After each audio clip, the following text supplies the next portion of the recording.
So there's probably not one individual player that has benefited more from Unrivaled than Kate Martin.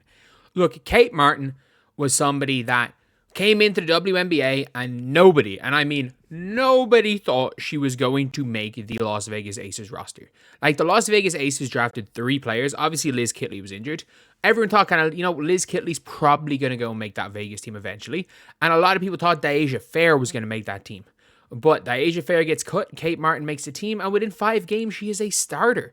She's hoping in the WNBA, even outscoring Caitlin Clark when they matched up in their first game. And then her season kind of spiraled. Like, she went, through no fault of her own, she just stopped playing. The team brought in Tiffany Hayes, and her role was like diminished to end of the bench. And look, it's fine being on the end of the bench in the WNBA. Look, that's the way she was probably expected to be. She was. Like, realistically, that is the way that Kate Martin was expected to be in the WNBA. No one thought we were going to be seeing, like, Kate Martin as a high-level starter, Kate Martin as a elite role player. But after what we saw at the start of her career, her completely outplaying the likes of JC Sheldon, and even ESPN ranking her above Caitlin Clark in their rookie ladder, we thought that might have changed. And then obviously the season went on, people lost hope, and then when she was announced for Unrivaled, everyone was like, you know what, Kate Martin doesn't belong in Unrivaled.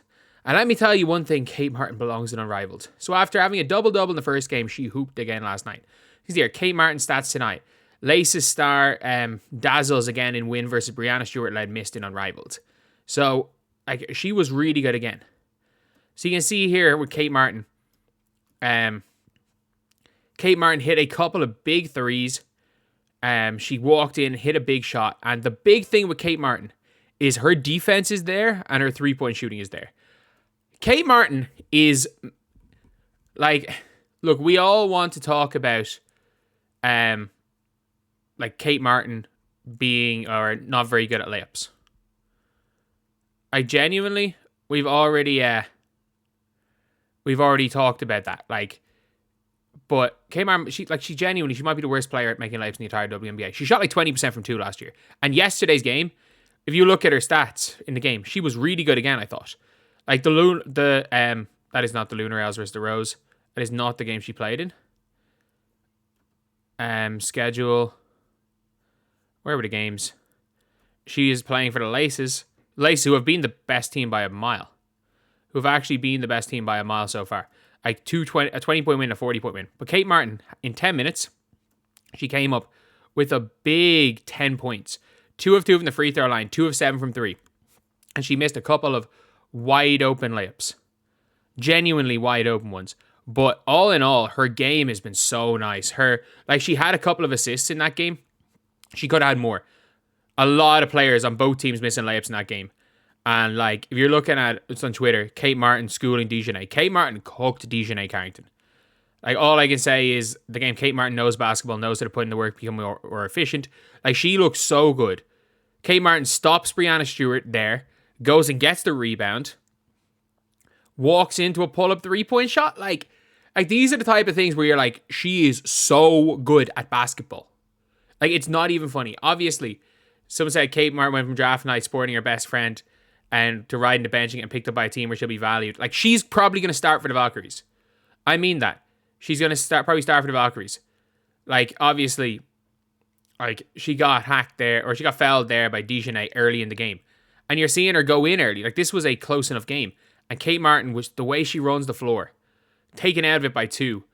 And Kate Martin then goes and gets a steal from Dejanay and walks into another 3-point shot. Like, she was so good. She was so good. But, again, her ability to take it to the basket is a struggle, which was funny because that was a bit of a strength.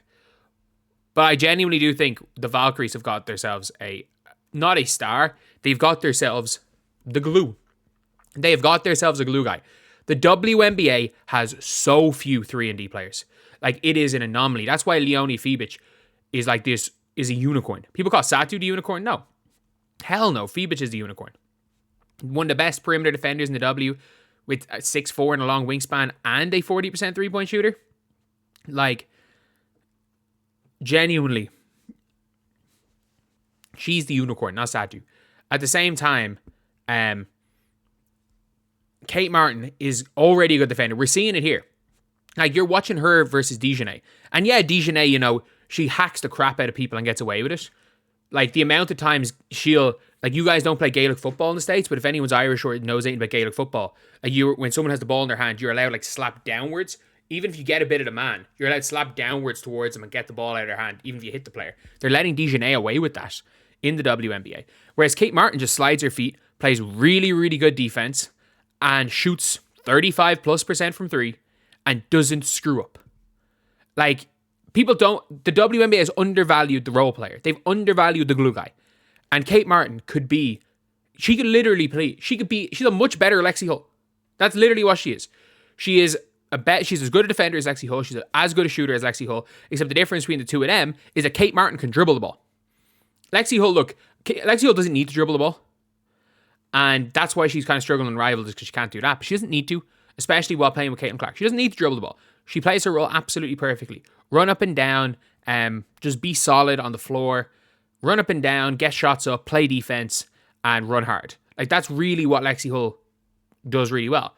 Kate Martin is just Lexi Hull with a bit of a handle and higher IQ. That's basically it. So, like, the Valkyries choosing Kate Martin was so smart. Like, a lot of people are like, oh, she's going to be out of the league. Like, no, she's going to start for the Valkyries. She will start. Unless... It depends, because they have actually another really good 3-and-D player in Ceci Zandalasini. But for me, with the Valkyries, it depends on how they do in free agency. But, like, if you can have Julie Van Loo, she comes back.